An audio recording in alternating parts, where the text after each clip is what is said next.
I'm not sure anyone saw this coming. Grim Fandango was a game that had fallen into legend, partially from being one of the last LucasArts adventure games, but also because of technology marching on and making the game unplayable on modern systems. And when LucasArts shut down, some of us didn't hold up much hope that the remaster train started by Monkey Island 1 and 2 was going to continue. Then E3 2014 happened, and there it was, Grim Fandango Remastered, something I never thought would happen. If only we knew what was coming next year. I mean, the list of releases for E3 2015 reads like a joke list from 10 years before. On top of all that, it was being handled by Double Fine Productions, owned and run by the director and writer of Grim Fandango, Tim Schafer. Like Gabriel Knight 20th Anniversary before it, it pleases me when what is arguably the head honcho of the original is in charge of the remaster. Not only were they going back and making it, run, not only were they updating the graphics and sound, but even some of the gameplay. If you didn't know, the original version had tank controls. Move and turn was all you got, apparently because Resident Evil was popular as opposed to a good reason, although Tim Schafer seems to cite Bioforge in particular. The remaster implements optional point and click controls, although the tank controls are still available if you'd rather use those, or both if you're so inclined, one doesn't lock out the other. Now, someone had already done mouse controls as a modification for Residual VM, a program that lets you run Grim on modern Windows, and apparently they consulted with him for the remaster. The developer in me was pleased with this collaboration. By the way, Residual VM is going to be the baseline I use in this comparison. The game no longer runs natively, and this seems like the easiest way to play it without buying the remaster. And if you're wondering what that baseline is like, it's basically the game as it was with no extra bells or whistles.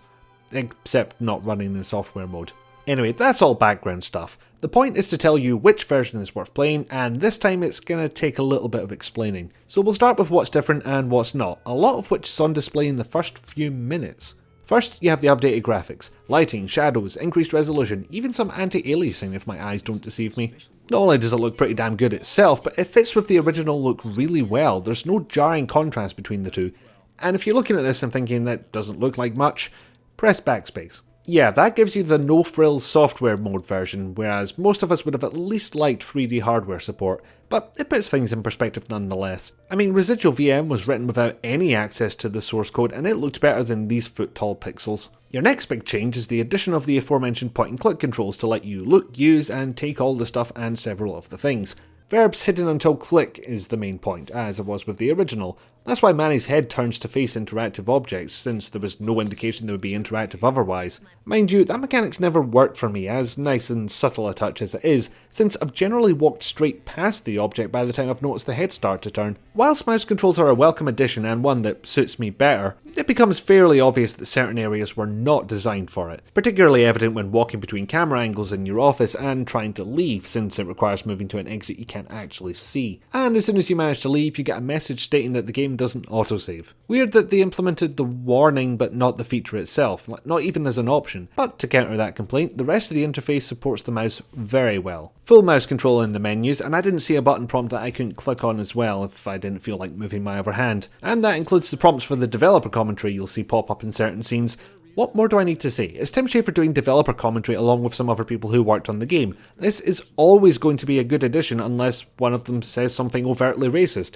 I haven't listened to them all, but I'm confident we're fine on this one. There's a fair wee pile of settings for you to mess around with. Aspect ratio can be set to black bars, borders, and also stretched for people who are wrong. Advanced lighting can be turned on or off, whatever that does. Windowed mode, resolution downscaling, camera relative keyboard movement as opposed to tank controls. Not a small amount of options there, but I think more variety would have helped. I worry that some older machines would be able to run with high-res textures but not the additional lighting and shadows, meaning they'd be forced to choose between something that runs slow as balls or something that even I'll admit looks terrible. Then again, the original mode at least matches the backgrounds, because the remaster didn't update them. If you have the game yourself, concentrate on the background and switch between the original and remaster graphics quickly.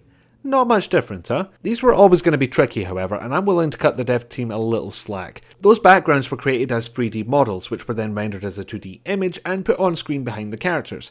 Even if they did find the original files for these backgrounds, they'd be in a file format that's at least 17 years old. The software they used to make them probably doesn't even run on modern operating systems. Redoing the work isn't much of an option either. Modern 3D modeling tools and renderers wouldn't necessarily replicate the same look these backgrounds had. All of this applies to the FMV sequences as well, being that they were made pretty much the same way. Frankly, it didn't affect me too much. The change to the character models was way more noticeable, and the backgrounds look good enough to me. The FMVs do have their fair share of artifacts though, so that's worth pointing out. On the other hand, we have a re-recorded soundtrack to enjoy.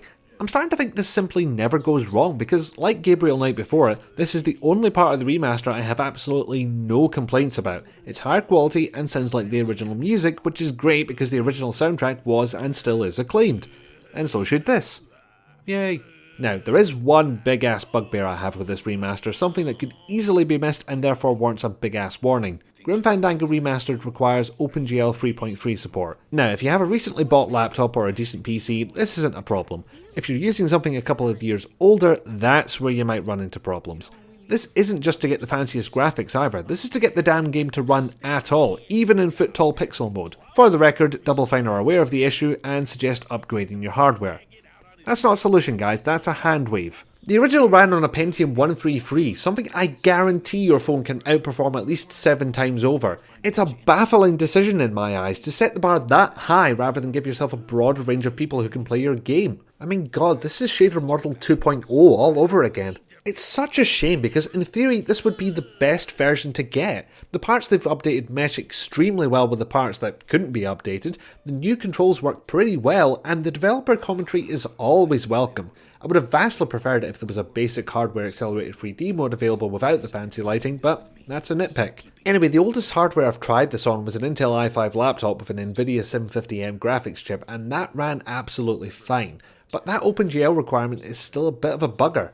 If you're going to buy it and your hardware's, say, more than 4 years old, either do a bit of research or bear in mind that both GOG and Steam have refund policies available, and if it turns out that the remaster is a bit too much for your poor old rig or your integrated graphics, Residual VM is there for you too. So that's my recommendation. Remaster if you can run it, Residual VM if you can't. Ouch.